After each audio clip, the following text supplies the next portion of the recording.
Previously on Alan Wake, Alice has been kidnapped. Alan, please help me. Alice? You'll do exactly what I say if you ever want to see your wife again. I can't tell anyone except my agent Barry. Damn it, Barry, they'll kill her! You're my best friend, and I'm worried that you're not right in the head. The ransom is a manuscript I supposedly wrote that's coming true before my eyes. It happened just the way it was on that page. So dark. I have found only a few scattered pages. I want the entire manuscript. The deadline is in 2 days. I found Mr. Wake's pages. Good girl. How the hell did she get her hands on the manuscript anyway? I don't know. She's resourceful. I told you you were too hard on her. Listen, I found out all sorts of interesting stuff while I was digging around. Yeah. Mr. Wake, it's Sheriff Breaker. We have an FBI agent here, Agent Nightingale. FBI? He's anxious to see you. You'd better come to the station. Okay, I'll be right over, Sheriff. Let's make this quick, huh? Help you.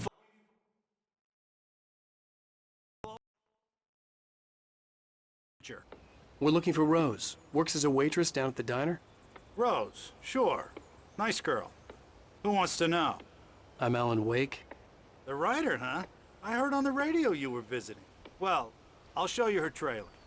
That Rose, she's a nice girl. Always pays her rent on time. As I was saying, Al, I found all sorts of weird stuff from the local newspaper's archives. This place is crazy. Disappearances, mysterious deaths, urban legends come true, and get this, most of this stuff takes place around Cauldron Lake. Well, you ain't wrong, mister. The Indians thought the lake was a doorway to the underworld. I'm the God-fearing type myself. I don't hold with that sort of thing. Yeah, okay. Anyway, there was an island there owned by a guy called Thomas Zane. Now, some of the articles I found about him make him out to be a famous writer, but I ran a bunch of searches, couldn't find a single thing he wrote. Zane was heavily into diving, so much so that the place came to be called Diver's Isle. But the volcano under the lake erupted in 1970, and Zane went down with the island. Yeah, how about that? It was there in the morning, as if it had fallen from the sky. But it would take a tornado to lift something like that. We're damn lucky it didn't crush any of the trailers.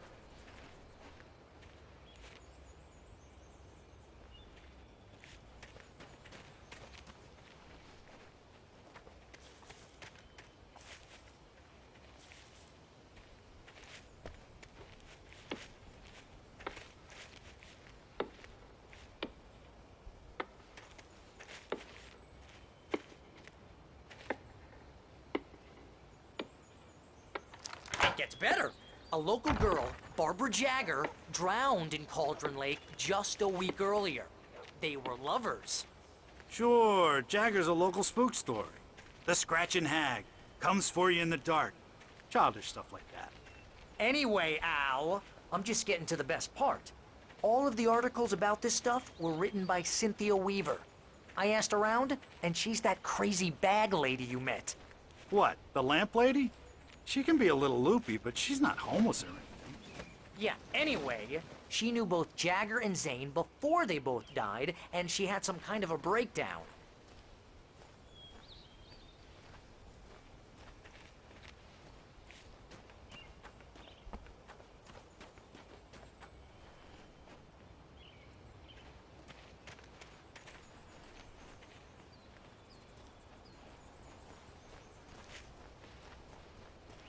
Well, mister, this here's Rose's trailer. You mind me asking what you want with her? We're just here to talk to her, pal.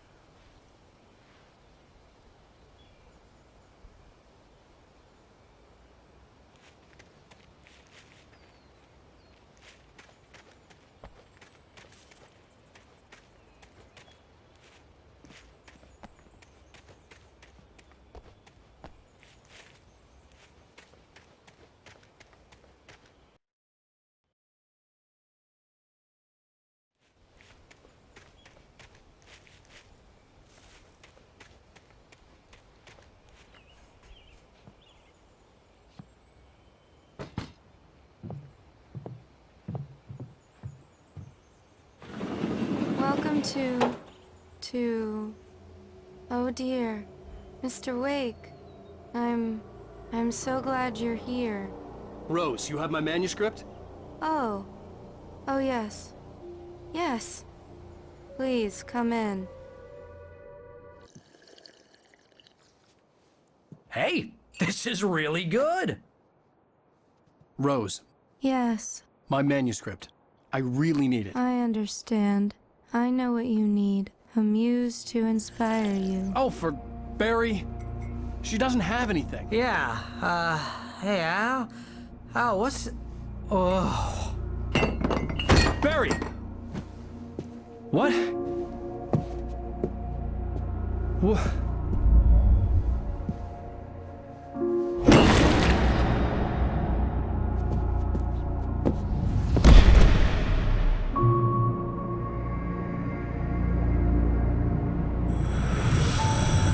It's coming for you, hiding in my barber's skin. I'm too weak to stop it. You must turn the lights on. I promised I'd come visit you and your lovely wife. You must finish what you started. I insist. You must turn the lights on. Turn the light on. Back to work, boy.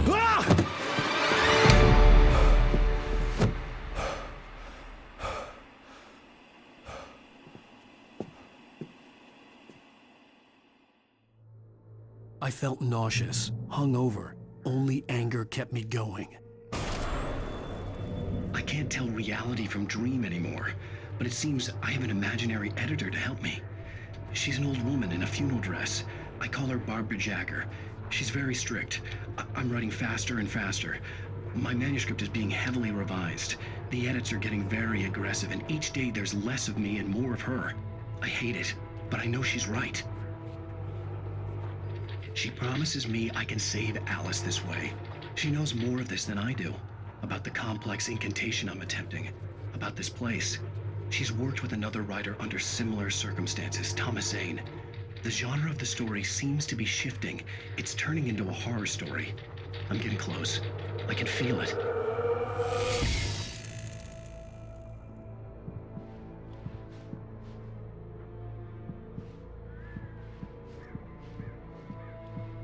Rose took a day from me. I had less than 12 hours left to meet the kidnapper. All I could do was get Barry into the car, work something out once I got on the road.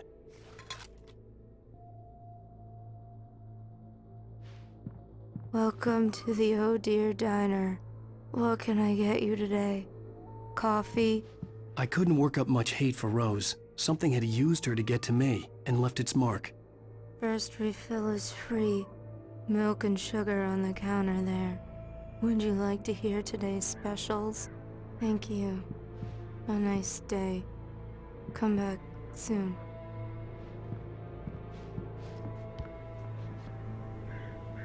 My gun and flashlight were gone. I'd have to find a way to get Barry into the car as quickly as possible. There was no time to waste.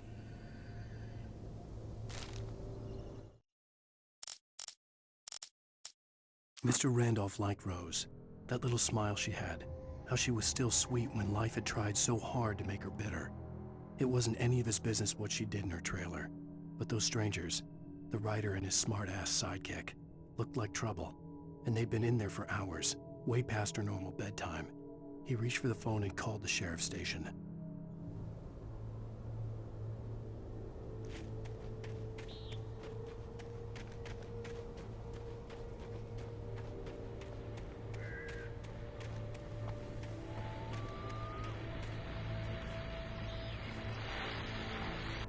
I just stepped outside to catch a breath of fresh air. Let me tell you, the weather's getting heavy.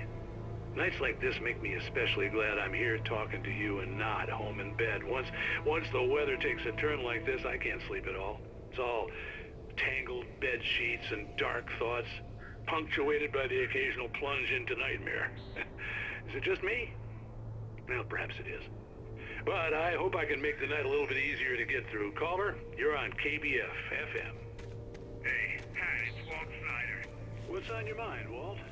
Well, I ain't the way you are, bud. I can't sleep either, you know?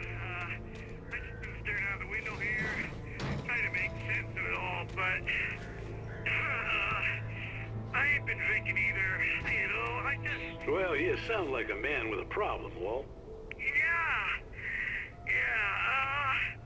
I had argument with Danny. Danny, and, then I got in trouble with the law,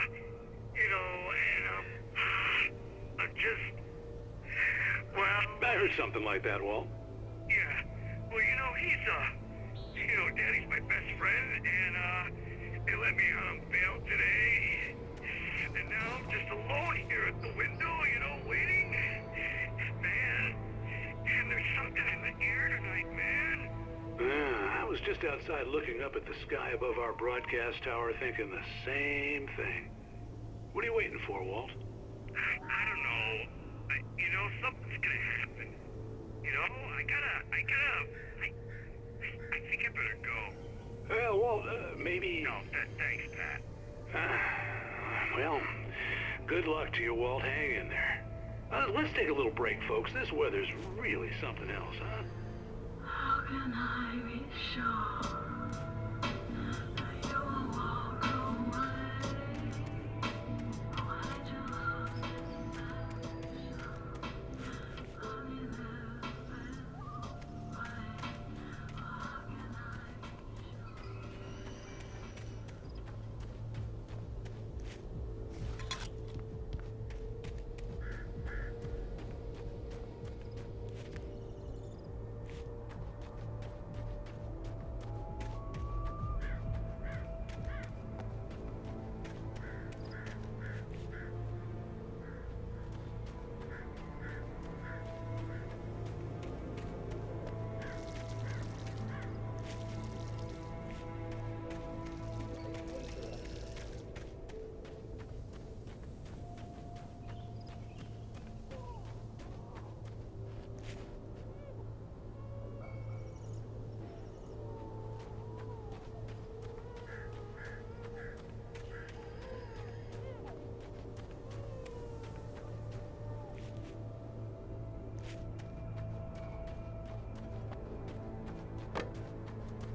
Oh, you're gonna get it now. God knows what you've done to that poor girl. This is Agent Nightingale, FBI! Get him up, Hemingway! You're under arrest! You move a muscle, I'll unload right in your goddamn face! Stay right where you are, Slane!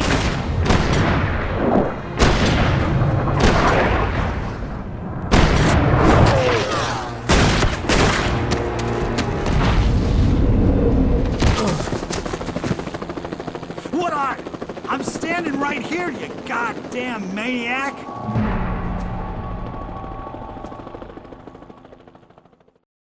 I hated to leave Barry behind, but there was no way I'd miss my appointment with the kidnapper. Give it up, Mr. Wake. Come on. Make it easy on him. Get after it. Don't let him get away. Move it, move it, move it. I'll have your chance if you let him get away.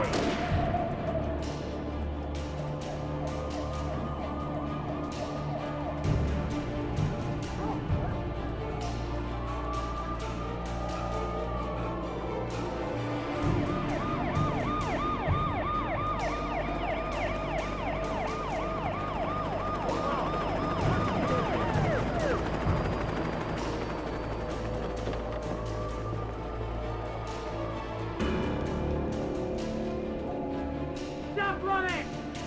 We have the suspect in sight! Okay, men. Keep your eyes peeled. He's gonna try to make it through here. Oh, damn. Man, out! I don't get away! Keep an eye out! God damn it, where did he go? Stay away! Keep an eye out!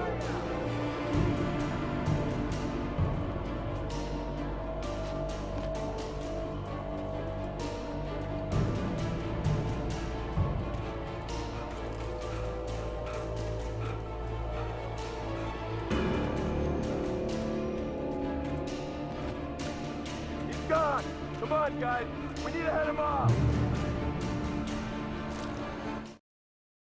For decades, the darkness that wore Barbara Jagger's skin slept fitfully in the dark place that was its home and prison. It was hungry and in pain. It dreamed of its nights of glory when the poet's writing had called it from the depths and given it a brief, terrible taste of power and freedom. The rock stars had stirred it from the deep sleep the poet had sunk it back to in the end. When it sensed the writer on the ferry, it opened its eyes.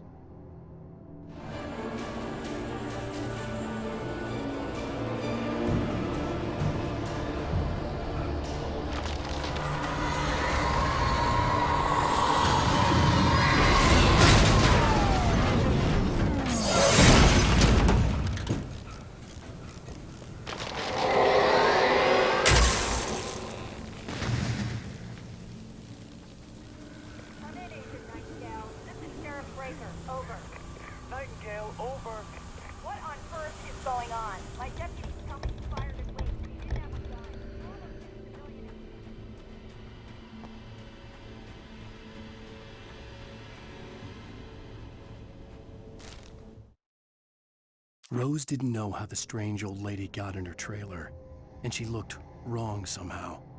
The woman showed her teeth in an approximation of a smile and traced a finger down Rose's cheek. "Pretty girl," she said. Rose felt as if she was falling asleep, but her knees didn't buckle. The crone spoke in a whisper, her words ice cold and dark in Rose's ear.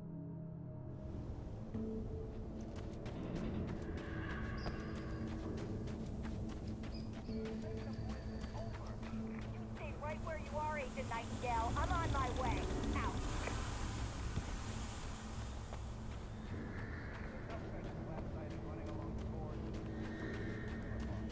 All units are advised that the suspect may be armed. Approach with caution. Jane out.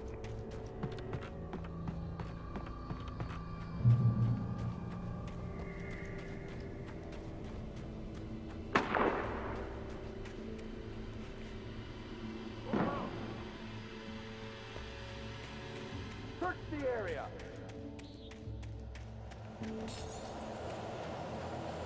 Stay sharp.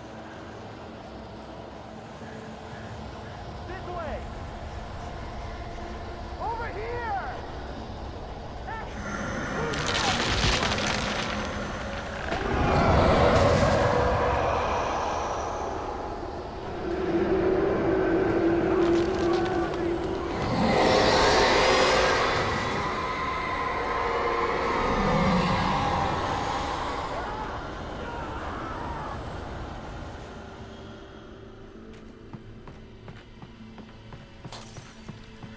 This horror was everywhere I went, circling me. The cops didn't stand a chance. They were after a writer, not a monster.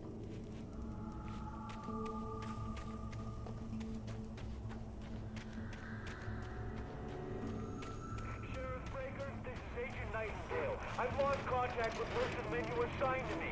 It's Wake's doing. Wait, are you seriously telling me that geek writer just took out my deputies? Are you kidding? I mean, have you seen this guy? He wears a tweed jacket. Over.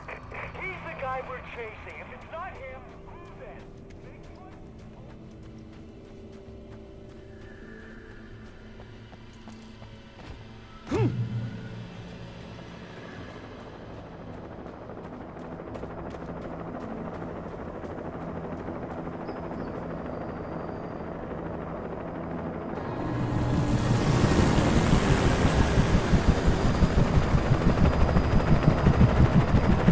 You on the ground.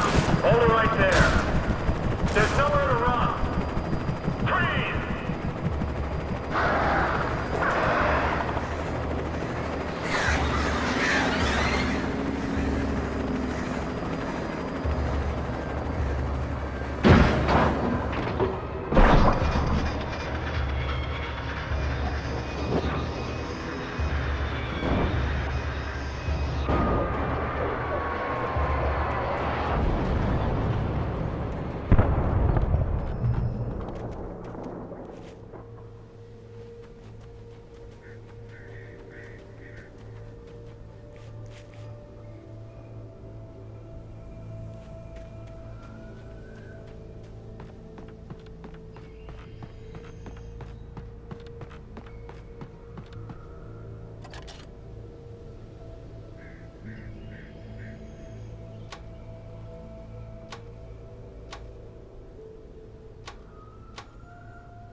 This is James. Mulligan, Thornton, come in. Over. Thornton here. James, we got both Wheeler and Rose in custody. They didn't put up a fight or anything. Why, they were... Hey, what are you... Come on! Sit down and give me that. James, Mulligan here. Over. Go ahead, Mulligan. Over. We got Wheeler and Rose here. Wheeler's drunk or hopped up on something. Speaking of which, that Fed had a pretty distinctive whiff of Otis Scotch about him, if you know what I mean. Over. I don't have anything on that, Deputy Mulligan. Over. Well, whatever. Anyway, Rose is just being plain weird here. You better get Doc in to take a look at both. Over. Gotcha. You better get them here quickly. The, Fed's gonna want to interview Wheeler. Over. Oh, yeah, I bet he does. Looks like they have a lot in common. Mulligan out.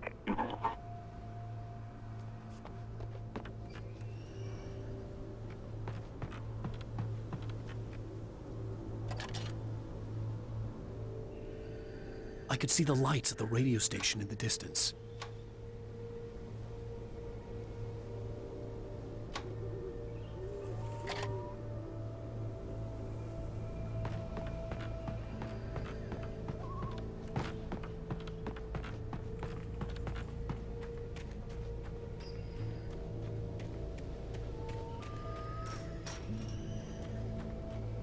I imagined that the broadcast tower in the distance was part of the local radio station.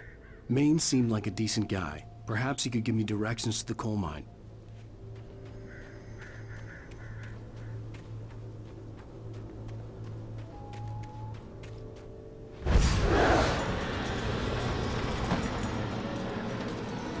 Unnatural shadows clung to the gate. The darkness that was after me was trying to stop me. I wouldn't get through without a light.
It took me a moment to recognize the flashbang grenades. They were an ideal weapon for my situation. Team 1, come in. Over. Team 1, this is Sheriff Breaker. Report. Over. Team 2, come in. I need a report. Over. Come on, guys. Talk to me. Come in, please. Over.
another call.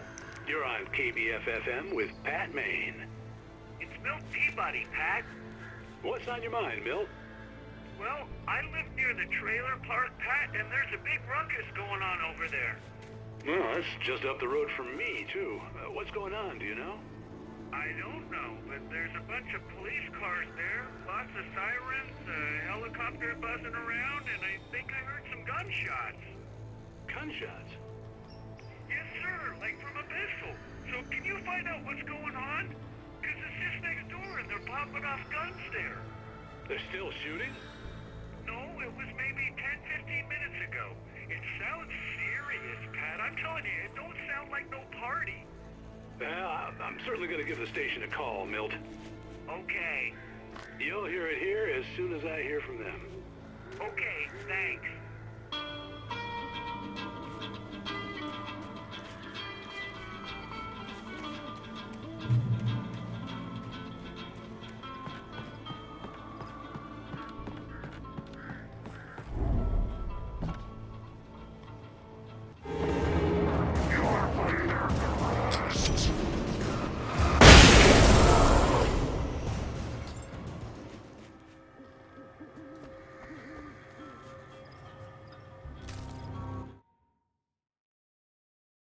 Touched by the dark presence, Rose was lost in a dreamland where everything was drawn in black and gray crayons. The old lady had promised her that all her wishes would come true. She would be Alan Wake's muse. She was smiling so hard it hurt her face. She crushed a bottle full of sleeping pills into the coffee. Deep down inside, she was screaming in terror.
I hoped Maine could lend me a car to get to the coal mine.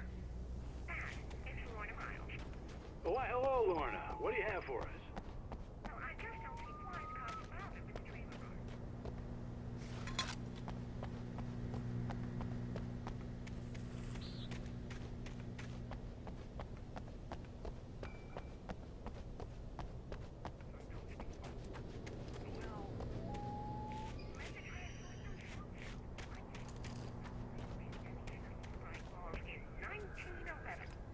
Well, thank you very much for that compassionate viewpoint, Lorna.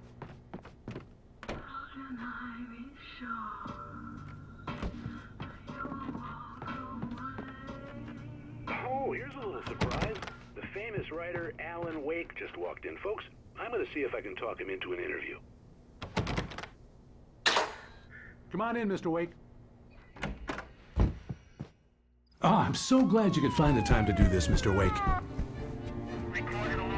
Nowhere to run now, Dan Brown. You back away from me. Don't hurt. Whoa. Everyone calm down. Put the gun down. We're all friends here, right? Cool your jets, Nightingale. We got him. Judas Priest! What the hell's the matter with you? There's a civilian in there.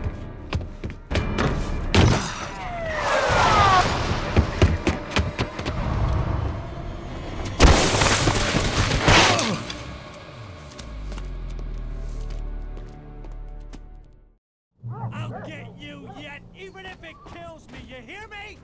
You hear me, H.P. Lovecraft? I had fallen off so many cliffs it was ridiculous. That's what you get for naming a book The Sudden Stop. It was probably good I hadn't had the chance to tell Maine where I was going. I'd have to lose the cops and find my own way to the mine.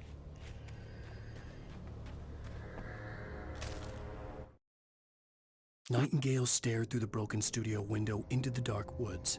He turned around, started to walk out, but Maine grabbed his arm. "Young man, you almost shot me. You don't shoot off rounds at people like that. What's the matter with you?" Nightingale shook his arm free, marched out. His cheeks burned with rage and humiliation.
There was no sensible reason for the power company work lights to be here.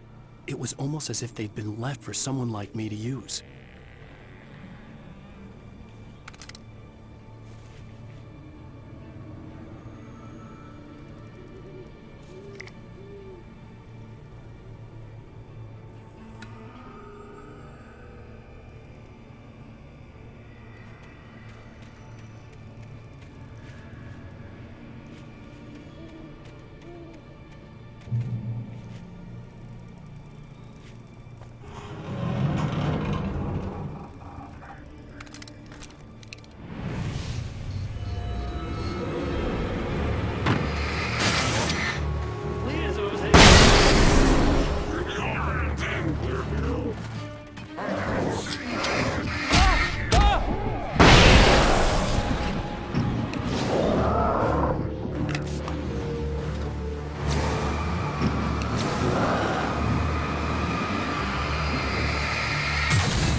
The bulldozer's engine roared to life. Mud and rocks flew as it fought for traction. It crashed through the concrete wall and landed heavily in the yard. If it were an animal, it would have shaken its head after the impact, fixed its eyes on me, and charged. Of course, it had no head, nor eyes. Shadows crawled on its form, twisting it into a monster. Then, it came for me.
Sarah trusted her gut, and her gut said Agent Nightingale was an asshole.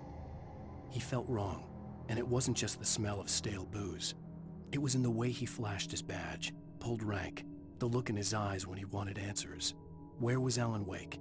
What was this about an accident? Where was his wife? And most importantly, why did she let Wake go? He wouldn't answer her questions. Federal business was all he'd say.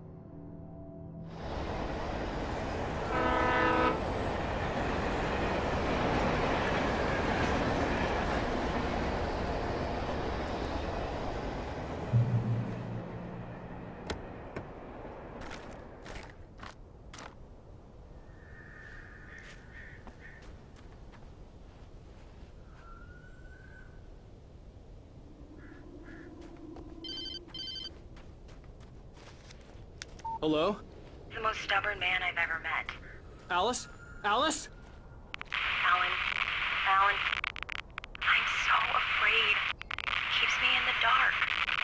Please help me. I look at you, Alan, and it's not you. Something else. Looking out from behind your eyes. Alice, I'm here. I'm so alone here. It's all gonna go to hell. You need to be careful. Cooperate. The connection had been terrible, but that wasn't the only thing that hadn't been right with the call. She sounded wrong somehow, but she had called me.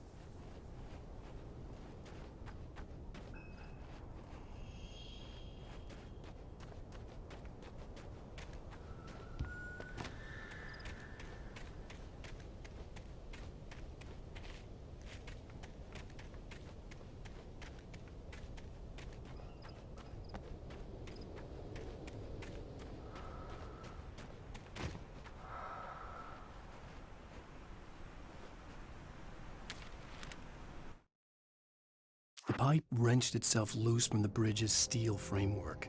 Wrapped in darkness, it floated in midair, twitching. For a moment, I didn't understand what I was looking at. The heavy object lurched at me with impossible force. I threw myself out of the way, but just barely. When I turned my flashlight on it, it shook in a dark rage before it flew at me again.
could see a railway bridge up ahead, and a warehouse of some sort on the opposite shore.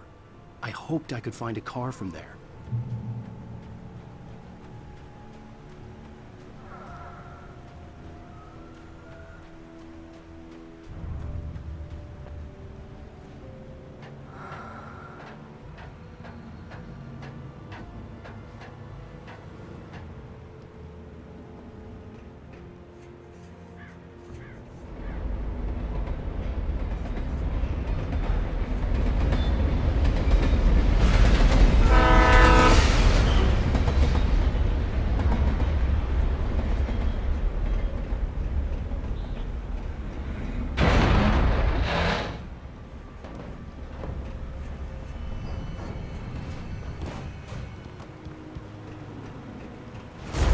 That was pursuing me was growing stronger, and it was taking over everything in its path.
I slammed the door shut right in his smug face.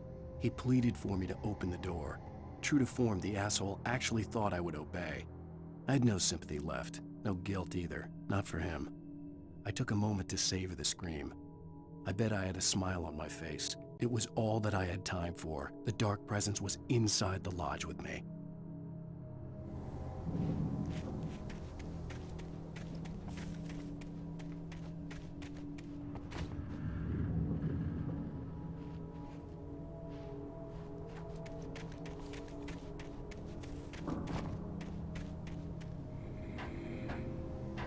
As a teenager, just starting to get interested in writing, Stephen King had been a source of inspiration to me.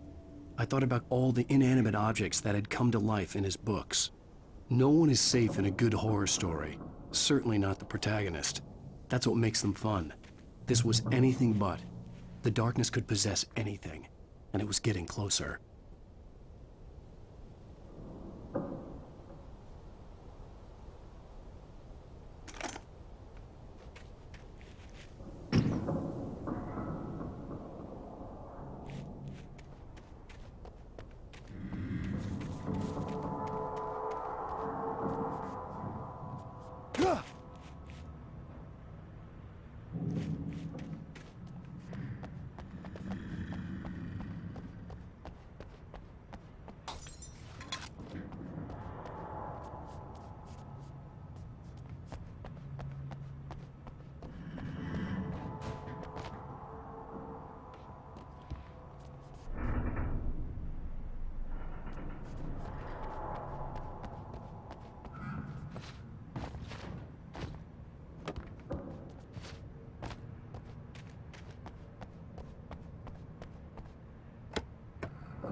Did you call 911?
take the facts of our existence for granted, unaware that they are merely a thin veneer of desperate self-delusion, covering a vast cosmos of madness and horror.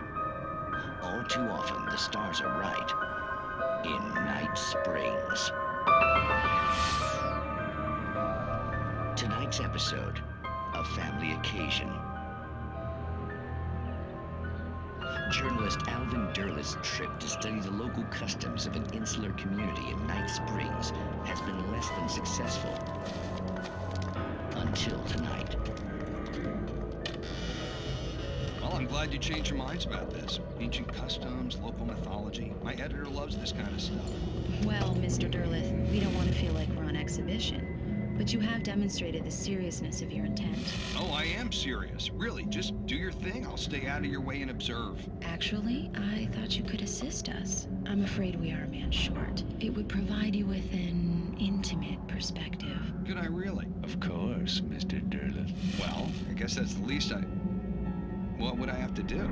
Oh, here. Let me show you with a kiss.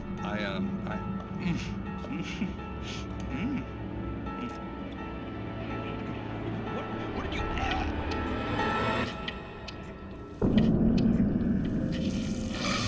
Oh, Mr. Derleth, you have well pleased Nixie Perka, the dweller in flesh. Your body shall host his 1,000 young, and all shall be glory.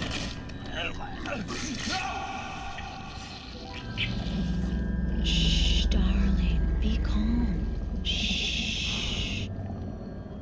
Alvin Derleth learned a harsh lesson. If you go looking for mythology, it may come looking for you. And such quests always bear fruit. In Night Springs.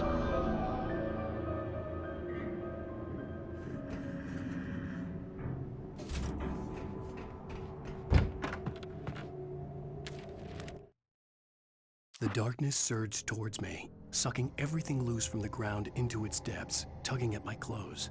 I saw the flare the kidnapper had dropped and threw myself towards it just as I felt my feet leave the ground. The darkness embraced me with the force of a tornado. Somehow I managed to light the flare. The darkness roared and cast me away. I fell toward the dark waters of the lake far below.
I've never been this glad to see the sunrise.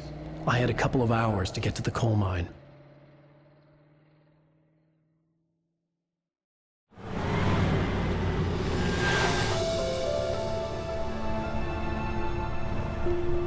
The coal mine wasn't far now.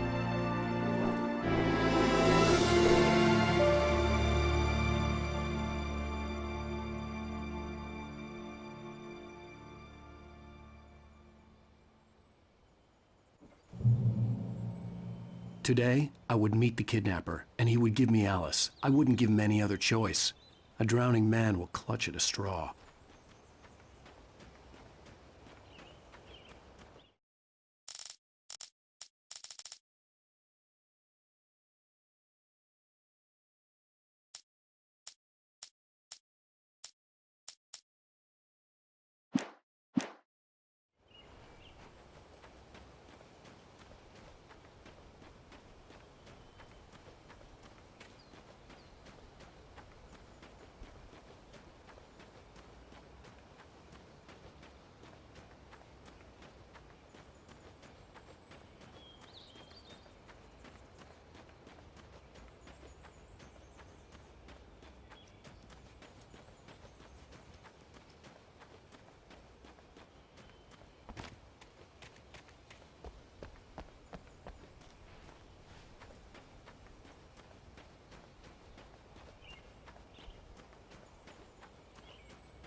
This is Pat Main, and you're listening to KBF-FM. Folks, I want to apologize for kind of abandoning you to that looping music track last night, but I was detained.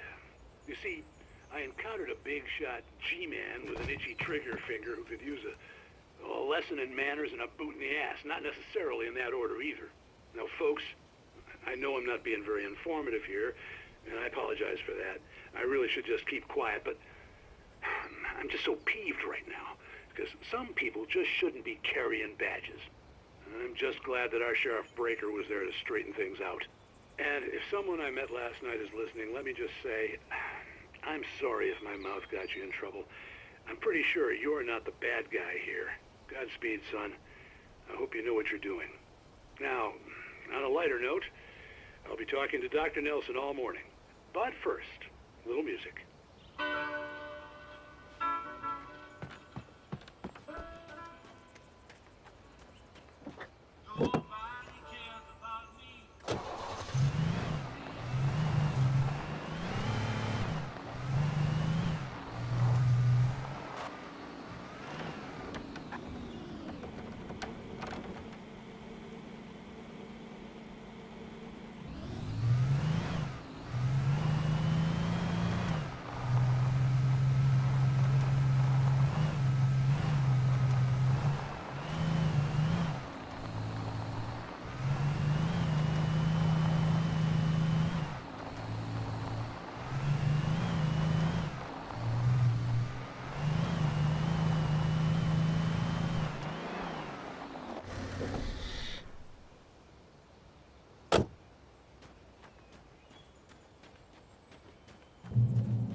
Welcome back to KBF-FM. Hope you enjoyed that tune. Now, Doc, you were talking about life and finding that special someone, that soulmate. Well, you were talking about that. I was saying I don't buy it. Well, see, to me, that's strange, because I always pegged you as a hopeless romantic. You got me there, Pat. But I think love's where you look for it. And you need to do a lot of looking, sure. But the idea that there's that one special person out there for you, and if you miss that chance, it's gone forever, and you're forever incomplete. I mean, isn't that depressing? Or, heck, childish even? Hey, there's plenty of fish in the sea. And apparently a fisherman has a fishing analogy for everything, but what you're saying, isn't that a little harsh? Well, no. What I am saying is that your potential for finding that connection isn't limited to what's essentially a chance encounter. How is that harsh? Yeah, well, I guess that's a nice thought, but let me say something personal here. Okay. Now, well, I don't disagree with you exactly, but I can't really fit that together with what I feel, what I felt for someone, because she was the one. She was. And I let her drift away from me. Maybe I didn't put in the work, I don't know, but well, since then, and it was a long time ago, but since then there hasn't been anyone, not like her. And I'm not saying I dwell on her or haven't moved on. I like my life. I'm not living in the past, but I do miss the way she completed me. You can't argue with the heart, Pat. I'm sorry, folks. I had kind of a scary experience last night, and let's just say it's shaken a few things loose.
For Mott, spying on the writer on the ferry had been a disappointment. His boss had made Wake out to be something special, but Mott hadn't been impressed. He'd gotten a good long look at the wife, though, and he liked what he saw. Mott had fantasized about goading Wake into a fight, but it hadn't happened. Still, he'd get his chance to see if the writer had anything in him. He'd been promised as much.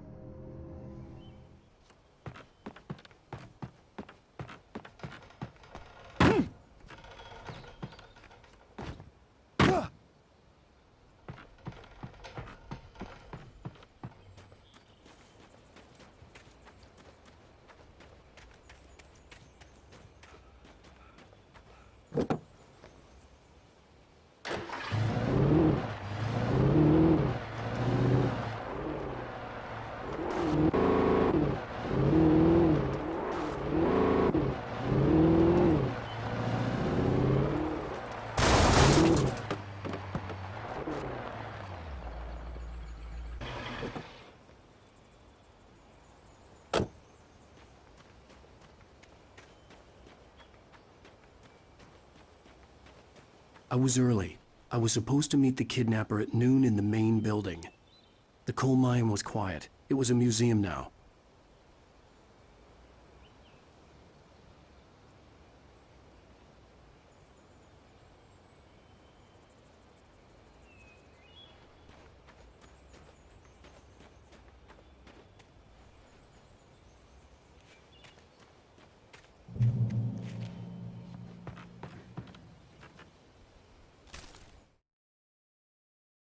With Nightingale gone and the night wind blowing in through the broken studio window, Maine stared at Sarah. The sheriff looked away. Maine's voice shook with barely controlled anger. That boy's doing more drinking than thinking.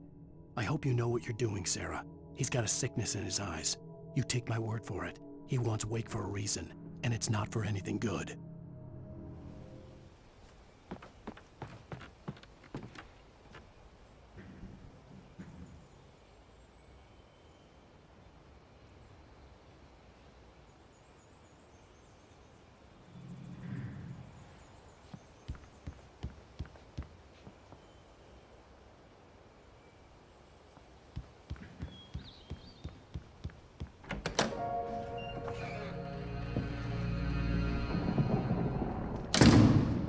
I didn't want to go outside. Cops had to be looking for me. The noon sun turned the place into a sauna. The day dragged on.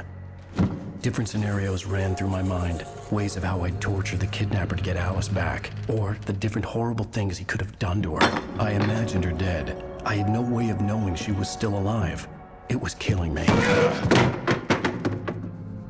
I was running on blind hope. It was all a waste of time. The bastard never showed up.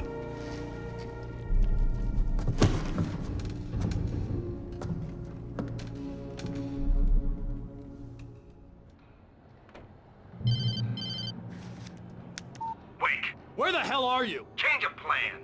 You know where Mirror Peak is? It's a big mountain north of where you are. You follow the path from the mine, you can't miss it. There's a lookout point there. I'll be waiting. I'm through being jerked around by you. You want to see your wife alive? Because if you do, you better watch what you say to me. Do we understand each other? I want to talk to Alice.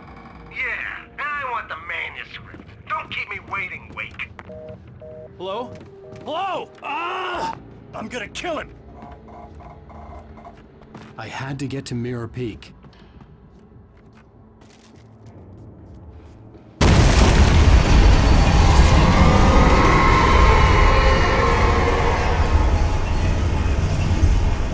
It was close. Maybe closer than ever before.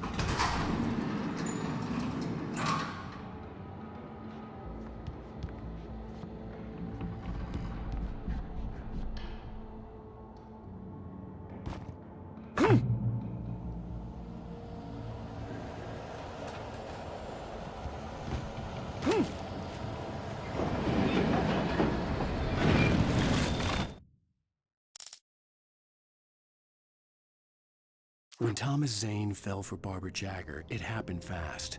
She was young, vibrant, and beautiful, full of life. He had never been a very happy man, and without any seeming effort, she had changed all that. Zane felt good for the first time in his life. Everything she did was another piece of a jigsaw puzzle he hadn't even known he'd been missing. And best of all, she made the words flow, strong and sharp. She was his muse.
The only way to reach the hillside ahead was to go through the building. I had to find a way to avoid electrocution.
Some of the taken retained echoes of their former selves, but these were just the nerve twitches of a dead thing.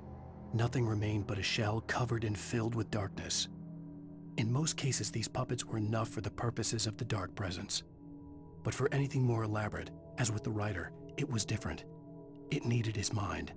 And so rather than taking him over completely, it merely touched him.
There was no way the flashbang grenades were standard power company equipment.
I stared through the bars of the jail cell.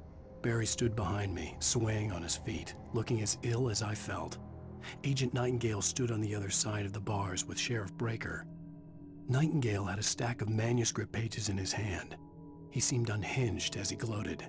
"Well, I've got you now, Raymond Chandler. It's all here. All the evidence, including conspiracy to murder a federal agent."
I had no real plan. I was going to give the kidnapper all the manuscript pages I had for Alice. If that wasn't enough, I'd hold him at gunpoint and make him talk.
I had no real plan. I was going to give the kidnapper all the manuscript pages I had for Alice. If that wasn't enough, I'd hold him at gunpoint and make him talk.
dark presence was moving ahead of me in the same direction I was going. A cold feeling settled itself in the pit of my stomach.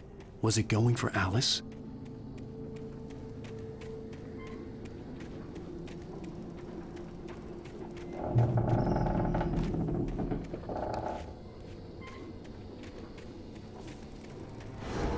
The graveyard shift may cause cancer.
The place was dead, a ghost town. Had been for decades, maybe a century.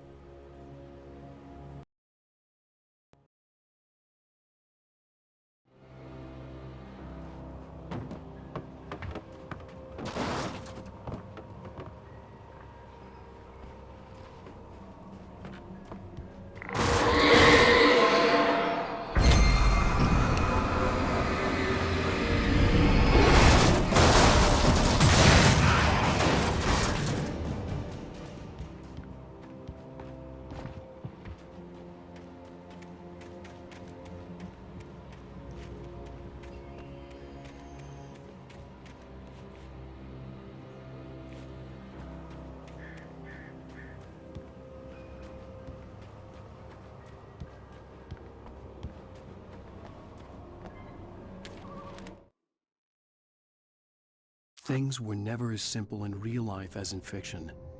I had lost count of the times I had wished there'd be a clear reason for my writer's block. Something to fight, something to lash out on. There wasn't. I was filled with doubt. I was nothing like the hero in my books.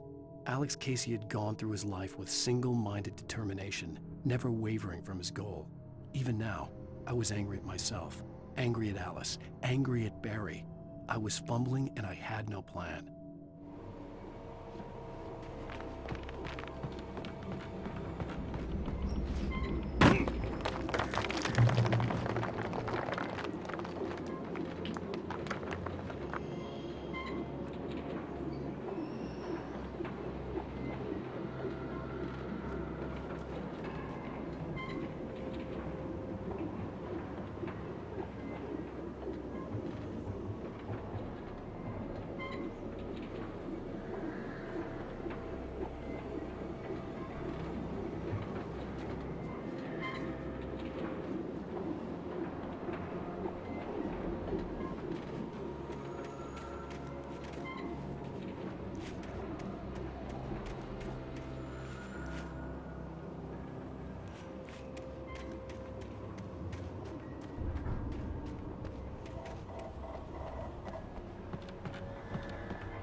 Anything outside of writing is a struggle.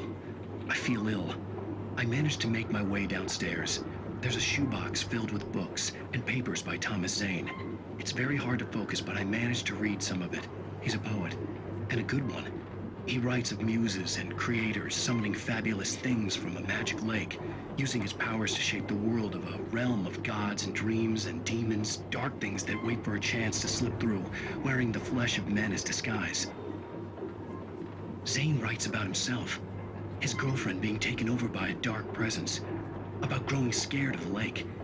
Zane believes it's a mirror to the gaping void of darkness above, where some Lovecraftian presence lurks. I crawl back upstairs. I'll borrow these things for my story. They ring true. They fit.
The kidnapper had sent me a text. The message was full of spelling errors and insults. It was telling me to hurry up.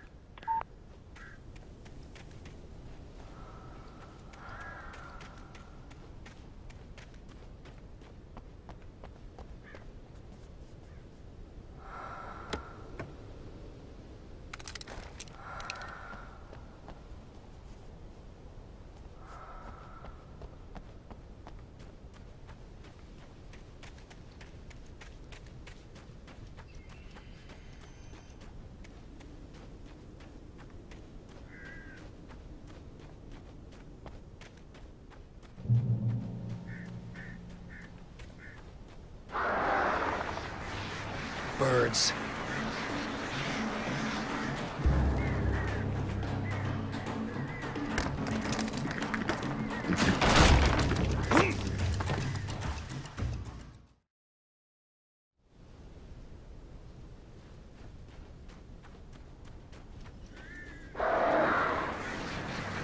Birds.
Without warning, the headache stabbed at my brain.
Even behind the closed doors and curtains of his grimy room at the Majestic, the local motel, Nightingale could feel the locals' eyes on him, the unrelenting pressure of their judgment.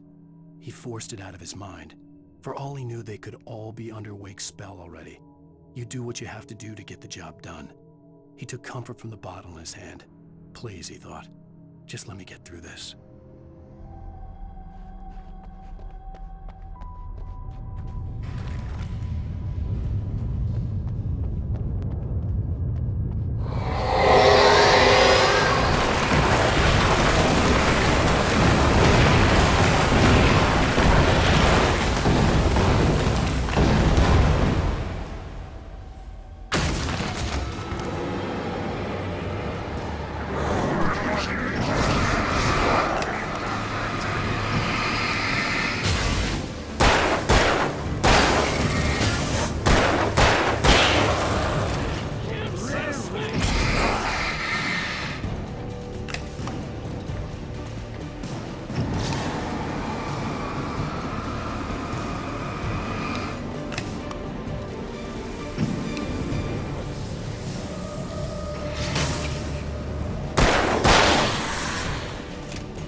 I'd have to make my way up this mine shaft in order to go on.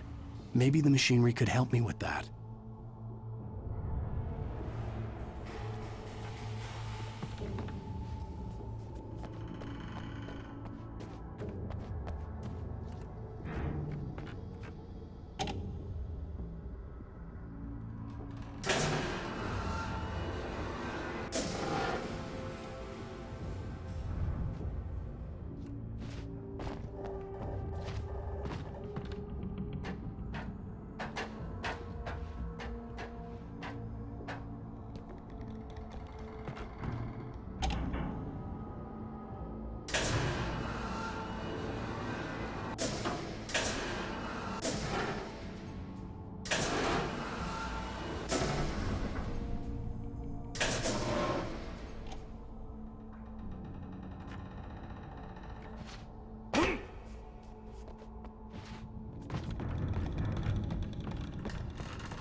Lightning flashed behind the windows of Cauldron Lake Lodge. Tor Anderson laughed and held the steel hammer above his head. Nurse Sinclair was trying to calm him down without success. Tor grinned madly and shouted, "My hammer's up. Here's a friendly poke from Molnir, wench." He brought the hammer down with all his might on Sinclair's head. "We're on a comeback tour, baby."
Maud had checked all of Stucky's rental cabins. There had been no sign of the Wakes. It was dark when he'd found their car parked at the end of the road by Cauldron Lake. It made no sense. They must have taken a wrong turn, but there was no sign of them, and the car had been there for hours already.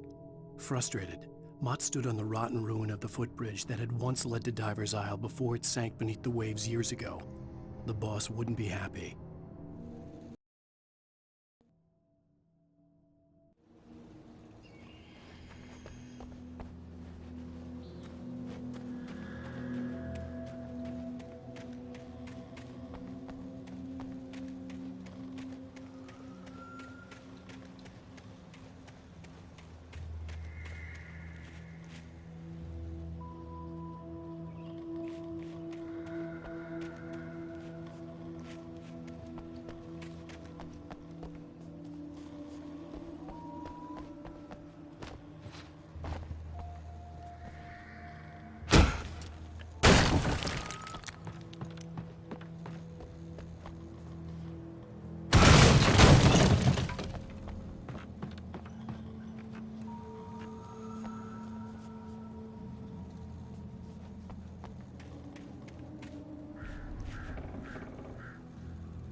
could see Cauldron Lake. I thought I could make out the spot where the island and the cabin had been. There was a light near it. It had to be a boat.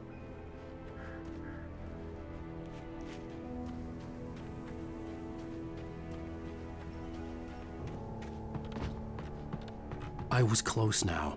I had to get there fast. I dreaded what I would find. I tried to hold on to Alice, but her form melted away. I was losing control. Dr. Hartman stood in her place. I wanted to hit him, but my arms were jelly. He smiled. It was a reassuring smile, and I hated him for it. I had to give you a sedative. Don't fight it. You went through another rough period. Right now, it's very important that you stay calm. We don't want you to have another episode. You're a patient at my clinic. Have been for a while now.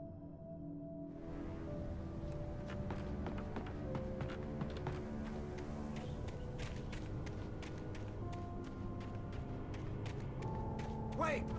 Are you? Wait! Hey, I'm here! I'm coming! No! Get away! Sorry! Please, leave!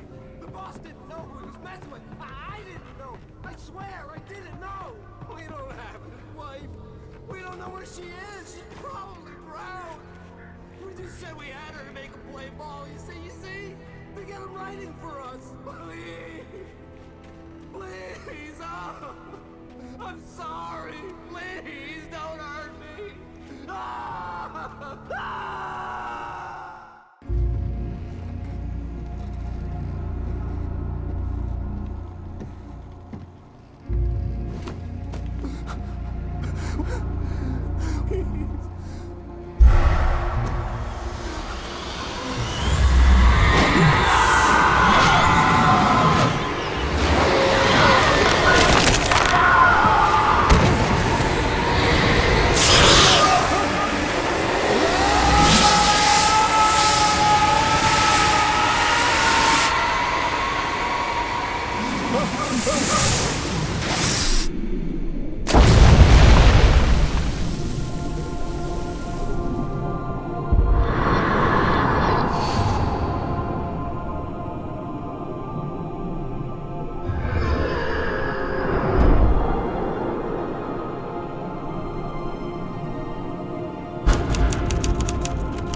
With a drunk midwife. Who's that yonder, all in flames, dragging behind him a sack of chains?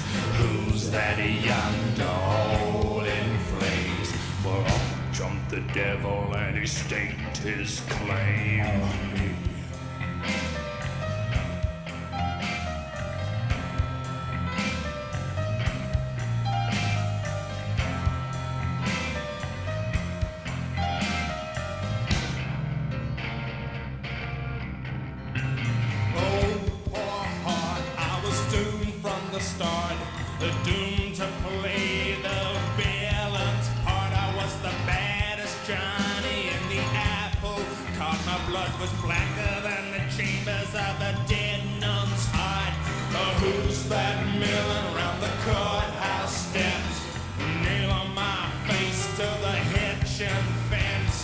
Who's that milling round the courthouse steps?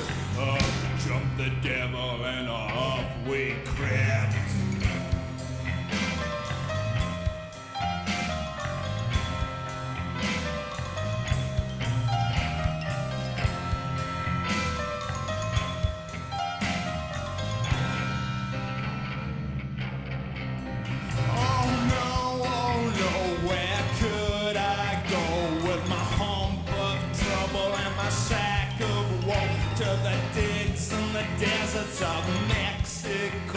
when my neck was safer from the lynching rope.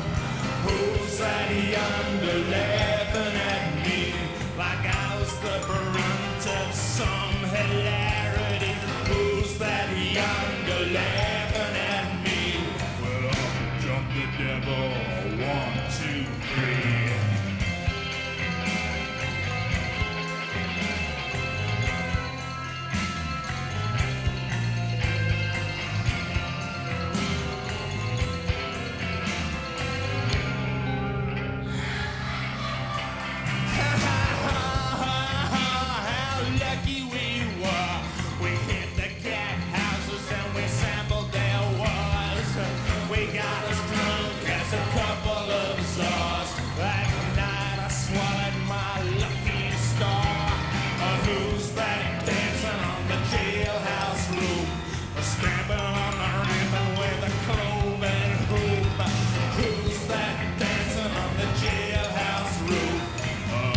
Jumped the devil and said, here's your man, I got proof.